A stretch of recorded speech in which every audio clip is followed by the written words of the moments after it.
Hey guys, Keith. Stop. It's okay, go ahead. Just don't hit this car.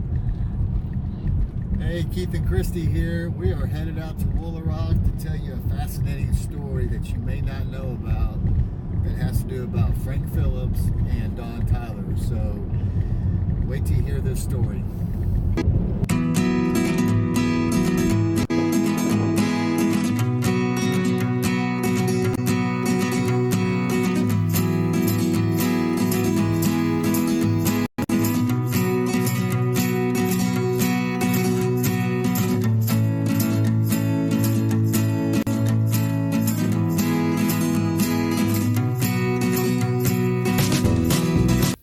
Good afternoon, guys. Keith and Christy here with you at the lodge at Woolaroc, Frank Phillips' lodge, and we're here to kind of tell you about a story that we found out after we went to print with our last issue. That happens all the time. That happens all the time. Every time that we put our magazine out, someone calls us or emails us and says, "You guys, I have a great story for you guys," and I'm like, "We've already went to print," so it kind of defeats the purpose. But we wanted to come to you guys and let you know about what happened out here on this front porch, right where we're sitting. Right where we're sitting, your great-grandfather, and you know, we did a thing about outlaws in here, and Henry Wells was one of our notorious outlaws here in the area, and became really good friends with Frank Phillips, and spent a lot of time out here at Woolaroc too. So Christy's going to kind of tell you how all this kind of comes together. We're going to tell you the story about her great-grandfather and kind of what happened from that moment.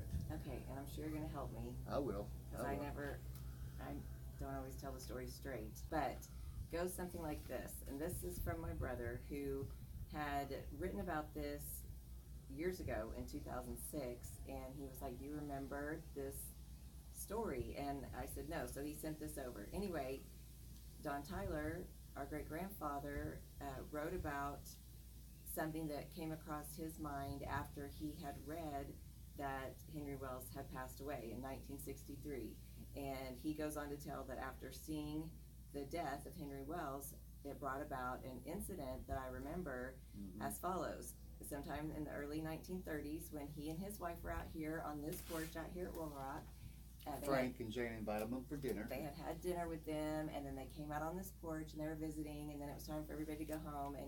And instead of Frank going in his limo that was here for him to take them home that way, he said, "Don, I want you to take me home." Because you know, Frank never drove a car. He never drove a car ever. So, and then of course he said, "Don, can you take me home?" And then Jane took the limousine home, and so they left here at the lodge and went back down to Bartlesville Highway 123. It wasn't called Highway 123 back then, and 39 Hill. 39 Hill. So if you've ever come to Hill. Woolaroc, there's the big hill that comes up to Woolaroc. So as they were going down that hill, there had been a truck that had engine stopped. Wedged across yeah, the road. It was wedged, and the lights were on. Or when the lights saw and hit that truck and saw that it was wedged, Frank panicked. No, he flipped out. He just flipped out. And he said, "Go around. Do not stop. Go on the shoulder. Do what you have to do." And my great-grandfather writes, which I did, even though I almost turned over the car. Yeah.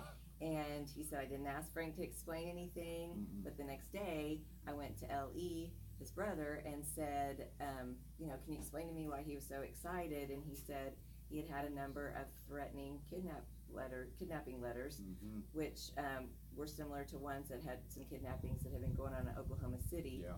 And of course that leads us back to Henry Wells, because he claimed that Henry Wells, who had befriended Frank Phillips, had claimed that he prevented the kidnapping of Charles Pretty Boy Floyd from kidnapping Frank Phillips. So that's how it all kind of tied in, which ties back into the magazine, all the stories. Ties back into the outlaw stories that we did. And I'm sitting here, and Christy's sitting here, exactly where her great-grandfather sat almost 80 years ago.